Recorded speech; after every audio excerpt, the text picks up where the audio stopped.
শিশু প্রজনন স্বাস্থ্যসেবায় নিয়োজিত পরিবার পরিকল্পনায় চাকরিচ্যুতদের পুনরায় বহাল রাখার লক্ষ্যে ঢাকার জাতীয় প্রেস ক্লাবের সামনে সোমবার সকালে মানববন্ধন কর্মসূচি পালিত হয়।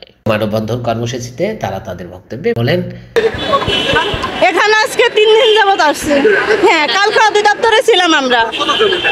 এখানে ঝড় তুফান বন্যা, সিলেটে বন্যায় তলিয়ে গেছে, কিন্তু আমরা কখনো কাজে পিছপা হইনি। সবসময় কাজকে আমরা উপেক্ষা করে আমরা এই যতটুকু বেতন পাইছি এইটুকু নিয়েই সন্তুষ্ট ছিলাম এবং ফ্যামিলির পাশে দাঁড়িয়েছিলাম। বেশি না, 8 থেকে 10,000 যতটুকু আমরা খুশি, তবু আমাদের চাকরি ফেরোচ্ছি আমরা। খরচটা এটা তো সরকারের একটা খরচ, এটা চলে যাবে। আমরা যে আজকে 8-10 বছর চাকরি করে দক্ষতা অর্জন করছি, আবার নতুন নিয়োগ নিলে তো আবার 8-10 বছর ওদেরকে প্রশিক্ষণ দিতে হবে। আমরা তো প্রশিক্ষিত, আমরা তো দক্ষতা নিয়ে আমরা কাজ করে যাচ্ছি। তাহলে সরকার ওদিক থেকেও আমাদেরকে রাখলে অনেকাংশে ঝুঁকিটা কমে যাবে, যেটা আলাদা করে খরচ করা লাগবে না। যে বিভিন্ন প্রশিক্ষণের মাধ্যমে আমরা যে দক্ষতা অর্জন করছি, 2030 সালকে টার্গেট করে যে দক্ষতা অর্জন করছি, আমরা সার্টিফিকেটের বয়স না থাকলেও আমরা দক্ষতার প্রয়োজন দিচ্ছি। বারবার বিশ্বের দরবারে আমাদের এই মাঠ পর্যায়ে কাজগুলোর জন্য মাঠ পর্যায়ে কাজগুলো করে দিছি বলে আমরা বিশ্বের দরবারে বারবার ভালো একটা সাফল্য অর্জন করে আসতেছি। তো যার কারণে আমাদের 3686 জনকে পুনর্বহালের জন্য দাবি জানাচ্ছি। আমরা এই যে বিভিন্ন ডিভোর্সি মহিলারা, বিভিন্ন পরিত্যক্তা মহিলারা, বিভিন্ন প্রতিবন্ধী মহিলারা কোথায় যাবে, এটাই শেষ ভরসা। যার জন্য আমি উপদেষ্টা স্যারকে অনুরোধ জানাচ্ছি, আমাদের এই যে বিকলম্ব অবস্থা থেকে আমাদেরকে সচ্ছল করার জন্য দাবিতে আপনার কাছে বারবার আবেদন করে যাচ্ছি। আমি চাই স্যার, আমাদের স্যার কর্মসংস্থানমুখী কাজ করেন এবং বিভিন্ন মহিলাদের বিভিন্নভাবে উদ্বুদ্ধ করেন। উনার একটা নোবেল বিজয়ী ডক্টর ইউনুস হিসেবে উনি পরিচয় আছে, খ্যাতি আছে। আমি বিশ্বাস করি উনার মাধ্যমে আমাদের এই 3686 জন একটা আস্থার অনুপ্রেরণা পাবে এবং 2টা ডাল ভাত খেতে পারবে, এই আশাটা রাখতেছি। অবশ্যই বুঝতে পারতেন, আমরা শুনছি বর্তমান সরকার নাকি নারী বান্ধব সরকার, উনি আমাদেরকে নিরাশ করবেন না হয়তো, আমরা ওনার আশায় এখানে আসা। কিন্তু আমরা এর আগে আরও 8 মাস অনেক আন্দোলন, অনেক কষ্ট, অনেক ত্যাগ স্বীকার করছি, কিন্তু আমাদের কোনো কাজে হয় নাই। আমরা কোনো আশাই পাইতেছি না। সবাই আমাদেরকে আশা দিচ্ছে, কিন্তু আমরা কোনো ভরসা পাচ্ছি না, কাজ পাচ্ছি না। আমরা কাজ করতে করতে অভ্যস্ত, আমরা কিভাবে এই কাজকে ভুলে যাব? দেশের জন্য কাজ করে আসছি, আমরা চাই দেশের ভালো কিছু করার জন্য, দেশকে আরও উন্নত করার জন্য। দেশে কোনো অস্থিতিশীল কোনো কাজকর্ম যেন না ঘটে। আমরা শুধু শহরের পাশাপাশি আমরা গ্রামেও উন্নত করার জন্য চেষ্টা করতেছি।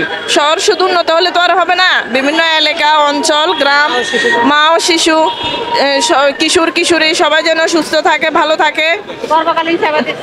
গর্ভকালীন সেবা দিয়েছি আমরা, বিভিন্ন পরিবার পরিকল্পনা, বিভিন্ন পদ্ধতি, বিভিন্ন নিয়ম শৃঙ্খলা মেনে আমরা কাজ করছি। আমরা প্রত্যন্ত অঞ্চলে ডেলিভারি সেবা দিয়ে যাচ্ছি, যেন গরিব দুঃখীর টাকা পয়সা সাশ্রয় হয়, কিভাবে কি করলে কি হবে না হবে আমরা কাউন্সিলিং করে যাচ্ছি। আমরা চাই আমাদের দেশের উন্নতির জন্য আরও কাজ করতে।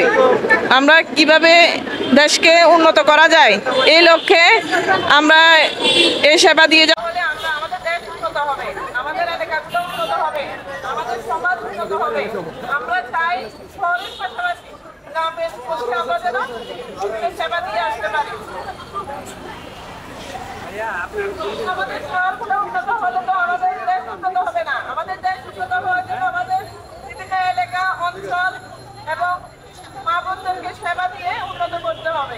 আমাদেরকে তাড়াতাড়ি কাজে যোগদান করার জন্য আমাদেরকে সহযোগিতা করেন, এটাই আমরা আশা করি। এখানে কাছে আপনাদের বিনীত অনুরোধ, যাতে আপনারা সবাই আমাদের 3686 জন পেয়ার ভলান্টিয়ার মা বোনদের জন্য একটু সহযোগিতা করেন।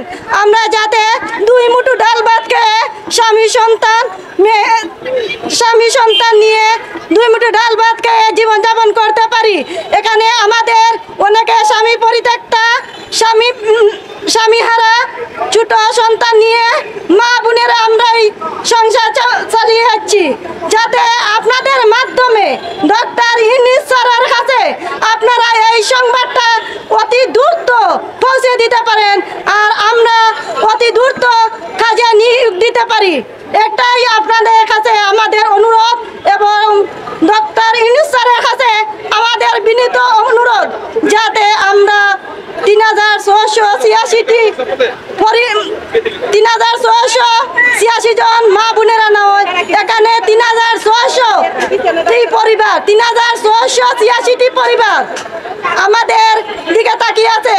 আমরা এখানে ছোট ছোট 2 বছরের বাচ্চা, এমনকি 2 মাসের শিশু নিয়ে আমরা এখানে উপস্থিতি আছি আজ 3টি দিন ধরে।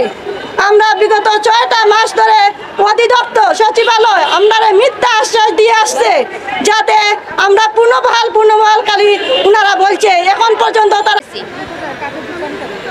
এই জন্য আমরা ডক্টর ইউনূস স্যারের কাছে আমাদের আকুল আবেদন, আমরা যেন কাজে যোগদান দিতে চাই এবং যেন আমাদের চাকরিটা পুনর্বহাল করে দেওয়া হয়।